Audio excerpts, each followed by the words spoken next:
Have you ever wondered what games you should keep or you should lose? Find out here at Purge Reviews. Have you ever wondered what games you should sell or you should use? Find out here at Purge Reviews. Find out on our top 10 list what games you cannot miss. Don't forget to subscribe to Purge Reviews.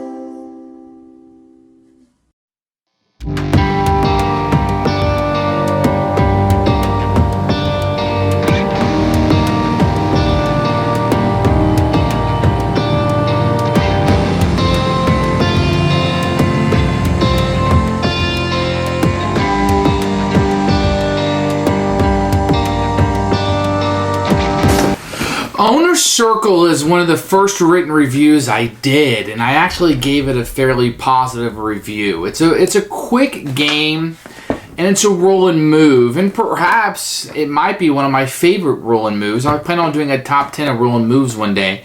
This would very well probably make my list, although I don't think I'm going to keep this game, and this is a little bit of a change of pace for me of where I was. And I think I might do a follow-up written review on this because I think that's interesting where I decided I was going to keep a game to now where I think I'm going to get rid of it. Owner's Choice is a stock market game at heart where you're buying and selling stock and kind of speculating on what you think is going to happen. Now, the players do have some control, especially the person who has the most of that stock. And it does move up somewhat higher and lower, and you can kind of get scammed on that. I think because the game is so short that it's kind of hard to come back in. That if somebody got a huge lead, which happened in one or two of our games, that it's kind of hard to come back if you're behind because you need that money to buy more stock. Now, what you can do is try to buy lower of the stock. Yeah, it's not a bad game. It left me wanting.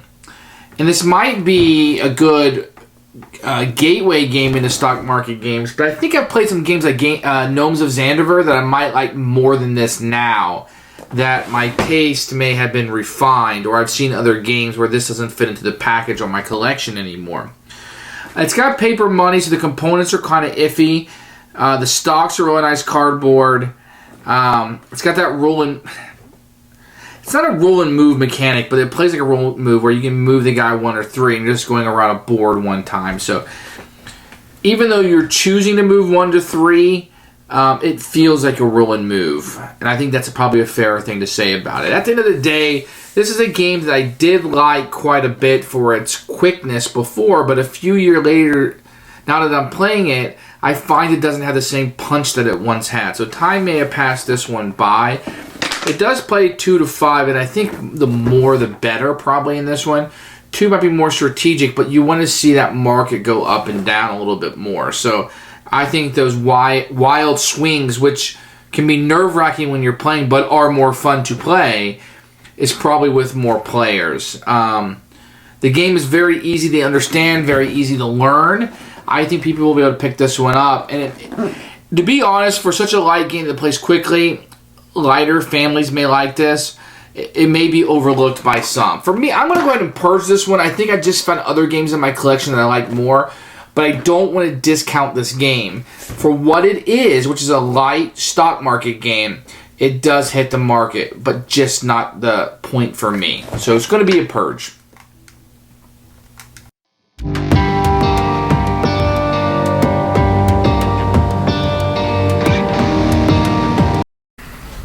Here are the components for Owner's Choice. It's an older Z-Man's game, but you're going to see a very detailed box. I actually kind of want to show you this because it looks really neat.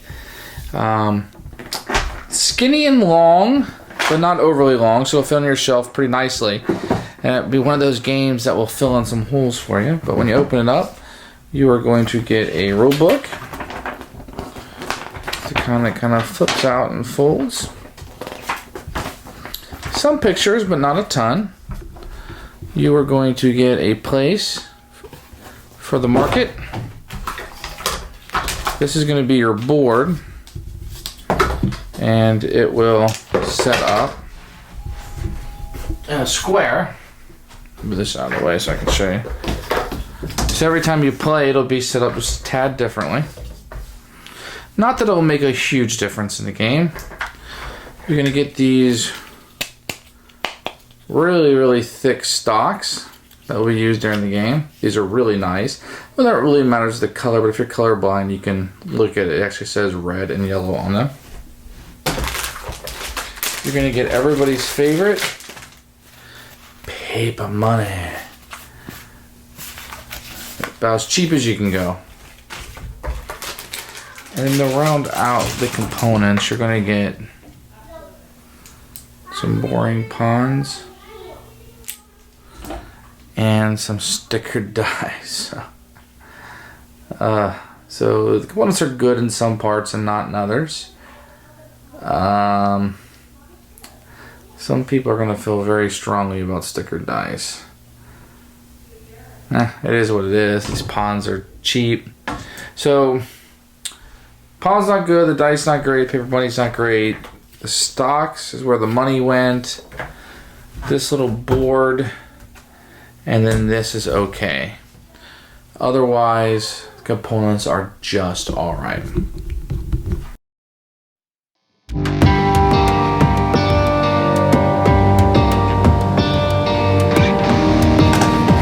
The rules for owner's choice is kind of the fold out kind that come in. The rules are pretty easy to understand, really. You know, these is what the places on the board are going to mean. And then you have the die results in the back here, which is kind of nice to show players. I almost wish there was a player aid so everybody could see this without having to pass the rule book around. Because knowing what's on the dice is important. So a lot of times people would pull the dice out and kind of look at it. But the rules are clear. You're not going to have any problems. It's a roll and move, but you just decide your dice pick. That's all it is.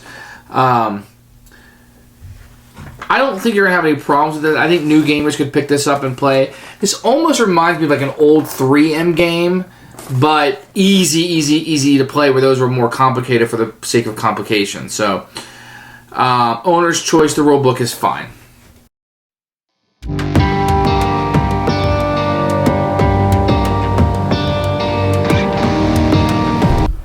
Okay, here's the game set up. You have a purple pawn that everybody will use, and you'll just move it around the board until you get to the goal, and then the game ends. What you do on a turn is you will start with $690, and you can buy and sell stock depending on what price it is. So right now the stock is $100. All the stocks are equal. On your turn, so you can buy and sell stock, which you can do at any point, and you're just kind of speculating and hoping that it goes up or down. You can move 1 to 3 spaces. So let's say I move 3 spaces and I go to the green. What I can do on the green space is I can throw either the green die, which costs $50 for me to roll, or I can throw the black die, which is free. And the different things that you do, so this green die, let's see if I can show it, may pay a dividend, price +2, status quo, nothing happens. Dividend, price can go up. And the dividends are over here on the side. So everybody, whoever has the most would get $30. The fun dice, FUND, would work just a little bit differently. Price +2 and receive all money in the fund. Price -2 and receive all money in the fund. Status quo. And the fund is right here where money will go sometimes. So let's say I pay the $50. I roll the green, and then anybody who owned green would get a dividend. The other thing that might happen is, so there's a red, yellow, green, blue, and there's one that does all 4. It all works the same way. You can either pay $50 and roll the colored dice or the fun dice and have something happen. These are called president dies, and whoever has the most stock and a color rolls that die. So it's not just you on your turn, whoever has the most stock, and they're called the president of the company. If you roll and land on a 100 spot, that says a 100 on it, then everybody, all players who have a die, for each die gets $100. So if you had 2 of these dice, signifying you have the most green yellow stock, you would get $200. If you go to this dividend square, which has a $sign on it, then the company with the highest stock price, so if red was up here, the company with the highest stock price would pay a dividend. All right, for each stock. So everybody who owned a red stock would get $50. And then you have the end one, where whoever ends the game gets $100. And it's just the most money wins. The way the prices work is the higher it gets, the more it costs to roll the dice. If you get up to these, it's going to cost you $100 to roll the dice instead of $50. And so the prices are going to go up and down. So if you bought yellow at 100, it gets down to 60. You might want to sell it. If it starts approaching 220, I mean, you might want to buy it down here at 220. You might want to. So it's just a stock market game. It's very simple. It plays like a roll and move, except you can just move your guy between 1 and 3, and you get to make that decision. The game is very easy. Really, just rolling a die, and this is going to dictate what happens to the market. It's a little bit random, but you have some control over what goes on. So, like, there's a white die that you get to roll sometimes. You know, any company -2 receive $50 from the full fund. Roll again. Exchange your stocks for different runs. Receive $50. So some different things can happen during the game, but for the most part, you're just moving this pawn. Everybody moves the same 1 to 3 spaces, and you get to make the decision on what you want to do. The president will always get to decide whether they roll the fund die or if they're going to pay it. So there is some way to screw other people, but not a lot. It's a very simple stock market game. And really, buying and selling the stocks at the right time is going to dictate the winner or the loser. It's a little bit hard to catch up. There's not a great catch-up mechanic in the game. If somebody gets really far ahead, has a lot of the stock, there isn't going to be a lot that you can do about it.